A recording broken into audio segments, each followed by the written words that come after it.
Freud's theory of psychosexual development claims that as we grow up, we pass through 5 critical phases. Our sex drive, which Freud called the libido, focuses in a different erogenous zone at each phase. The phases are called oral, anal, phallic, latency, and genital. If our experience during any of these phases was traumatic, we might develop fixations later in life, such as neurosis, dependencies, addictions, or depression. The oral phase, age 0 to 1. In the first year of our lives, we discover the world through our oral senses. Our main pleasure comes from sucking our mother's breast or a bottle. The conflict that occurs now is the weaning from our primary caregiver. Hans is weaned off his mother's breast without trauma. Ernst's mother stops feeding him within 4 months of birth, which is too early. Ida is often left alone crying when she is hungry. Hans becomes a healthy and independent adult. Ernst suffers from trauma and develops an oral fixation. He tries to compensate for it by chewing gum all the time. Ida spends her entire life looking for the oral stimulation she was denied as an infant, and therefore develops a manipulative and addictive personality. The anal phase, age 1 to 3. The primary focus of our libido at this age is the control of the bladder and bowel movements. We have to learn how to use the potty. Hans' parents praise his attempts to use the toilet and encourage him to learn at his own pace. Ernst's parents force potty training on him too early and punish him for mistakes. Ida's parents neglect any efforts at potty training entirely. Hans develops a competent personality and a good and balanced relationship with authority. Ernst develops an anal retentive personality. He becomes an over-controlling and stingy adult with disgust for his own body and a tendency to obey authority. Ida develops an anal expulsive personality. She becomes messy, disorganized, inconsiderate of other people's feelings, and rebellious against authority. The phallic phase, age 3 to 6. Our libido now turns to the genitals as we discover the differences between the female and the male gender. The boys' conflict in this phase occurs as a rivalry with their father, also called the Oedipus complex. Ernst and Hans desire to possess their mother and fantasize about getting rid of their father. But they know that their father is stronger and fear being punished for their desire. Freud called this castration anxiety. Ida experiences penis envy. She believes that a penis is the key to power and domination and also wants one. Hans' father was very present during that phase. Later, Hans resolves this conflict by identifying strongly with him. He learns to take on a male role. As an adult, he respects both genders. Ernst, whose father was absent during that phase, fails to develop a strong sense of manhood. He has a mother fixation and is not sure about his sexuality. He also tends to be aggressive towards women and constantly needs to compete with other men. Ida, like all women, maintains her penis envy for the rest of her life, which in her case causes an inferiority complex towards men. Latent phase, age 7 to 13. In this phase, our libido is suppressed as our sexual energy is being sublimed into developing life skills. Our superego strengthens, and we strongly identify with social values, same-sex heroes, and friends.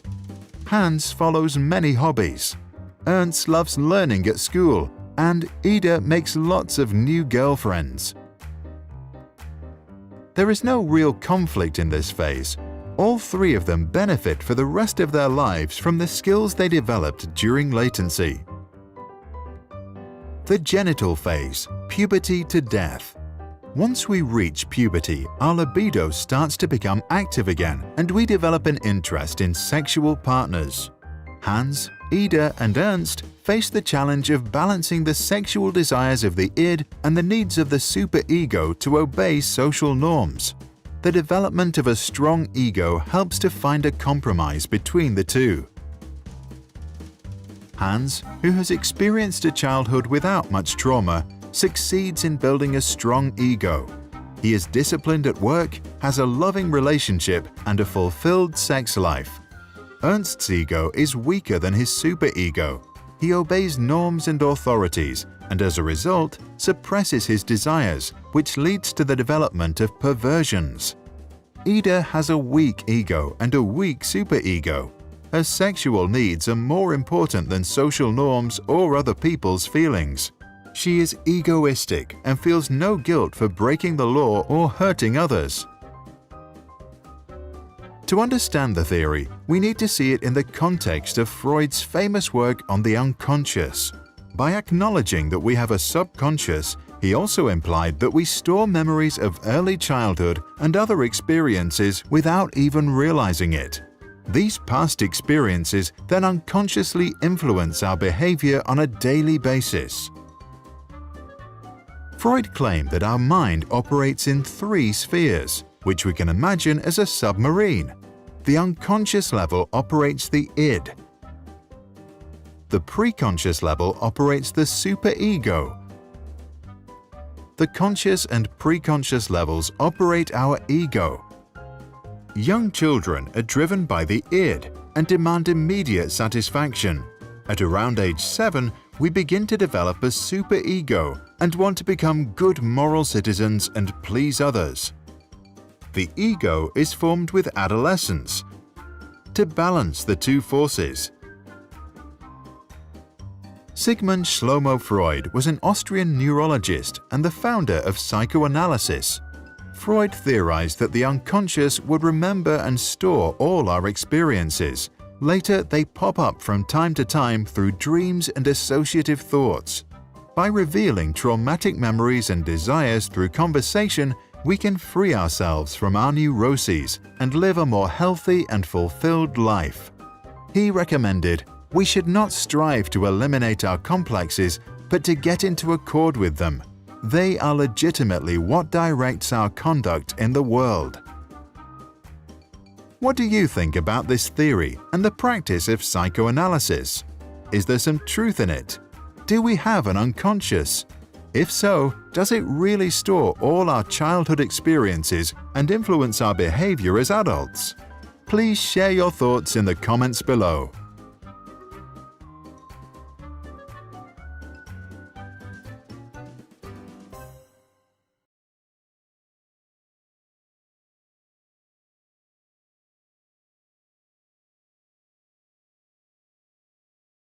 Sprouts videos are published under the Creative Commons license. That means our videos are free and anyone can download, edit, and play them for personal use. And public schools, governments, and nonprofit organizations can also use them for training, online courses, or designing new curriculums. To help us stay independent and support our work, you can join our patrons and contribute.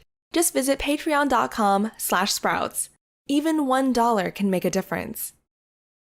If you have deep insights into academic topics and want to help us explain complicated ideas in simple language, please contact us at sproutsschools.com.